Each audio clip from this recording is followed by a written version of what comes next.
नमस्कार, आप देख रहे हैं केबीसी न्यूज़। देखिए, आज बिहार सरकार यानी नीतीश कुमार ने बिहार वासियों को एक और सौगात दिया है और वो है पुल का। एक महासेतु का 6 लेन पुल का आज लोकार्पण किया गया है, जो कच्ची दरगाह पटना सिटी के आगे कच्ची दरगाह से लेकर के विदुपुर तक की जो एक बड़ी पुल का योजना था, उसका आज पटाक्षेप हुआ और आज मुख्यमंत्री नीतीश कुमार ने उसका विधिवत उद्घाटन भी कर दिया और जनता के हाथ सौंप दिया। लेकिन इस पर एक बड़ा मामला सामने आया है और बता दें कि कांग्रेस के शकील अहमद खान ने बड़ा आरोप लगाते हुए नीतीश सरकार को कटघरे में खड़ा किया है और शकील अहमद खान ने ये कहा है कि जो एस्टीमेट थी, ये एस्टीमेट से कहीं भी ज़्यादा का खर्च हुआ है इस पुल में, इसलिए ये एस्टीमेट घोटाले के अंतर्गत आता है। बताया उन्होंने, क्या कुछ कहा है शकील अहमद खान, जरा आप सुनिए।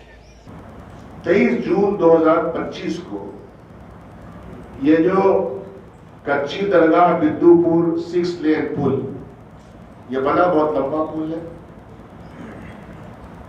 इसकी जो स्वीकृति थी, जब हम महागठबंधन में शामिल थे 2015 में, इसकी स्वीकृति के वक्त एस्टिमेशन था 3,115 करोड़।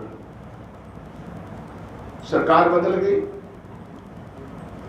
और बदलने के बाद इसमें कई आयाम आए, आमूलचूल परिवर्तन।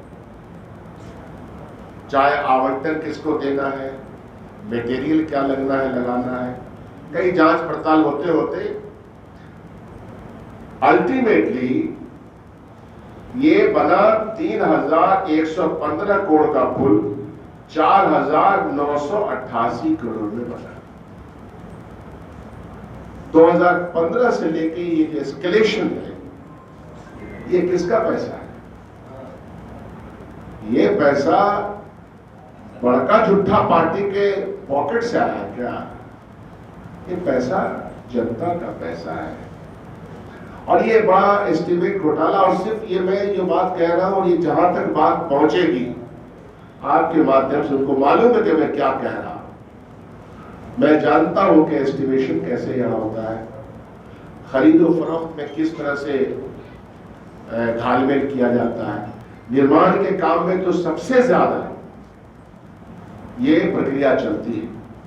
कई बार ऐसा हुआ है कि जो संवेदक है उसके द्वारा बनाया हुआ पुल या उसके द्वारा बनाई हुई सड़कें या उसके द्वारा बनाए हुए मकान, इन सब में अगर उसने खराब मटेरियल दिया, जांच के लिए अगर जनप्रतिनिधि ने लिखा, तो जांच भी नहीं होती है, बल्कि पीसी का चार्ज बढ़ जाता है।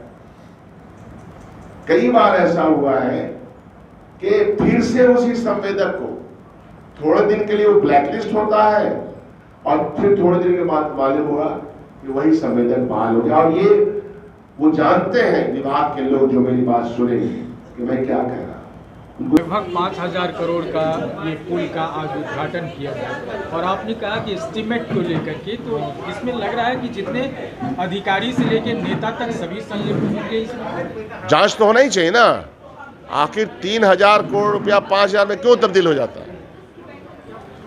उसका जस्टिफिकेशन देंगे ना, जस्टिफिकेशन दीजिए। पब्लिक स्क्रूटनी में डिपार्टमेंट को आना चाहिए। मैं पब्लिक रिप्रेजेंटेटिव हूं, तो मेरा स्क्रूटनी तो आम जनता कर सकती है। यह प्रश्न हमने खड़ा किया है, तो उसके बारे में जवाब सरकार को देना ही चाहिए कि ये पैसा एस्टिमेट इसलिए बढ़ा। तो आपने सुना, शकील अहमद खान ने आज कांग्रेस के सदाकत आश्रम में प्रदेश कार्यालय में पत्रकारों को संबोधित करते हुए मुख्यमंत्री नीतीश कुमार के साथ साथ बिहार सरकार के सभी आलाधिकारी को कटघरे में खड़ा किया है और उन्होंने कहा कि 2015 में जो 3,000 समथिंग करोड़ की ये एस्टीमेट बनी थी और आज 5,000 लगभग करोड़ की एस्टीमेट में पुल का निर्माण कैसे हुआ है। और उन्होंने तमाम उन पुल के बारे में कहा जो पुलिये पिछले 2 सालों में गिरे, और साथ ही उनका सीधा मानना है कि ये जो एस्टीमेट घोटाला है ये सरकार के पदाधिकारी, उच्च अधिकारी के साथ साथ सभी नेताओं के पॉकेट में जाता है। अब ये देखना होगा कि कांग्रेस के इस आरोप पर किस तरह से सत्ता पक्ष पलटवार करती है। अमलेश आनंद, केबीसी न्यूज़, पटना।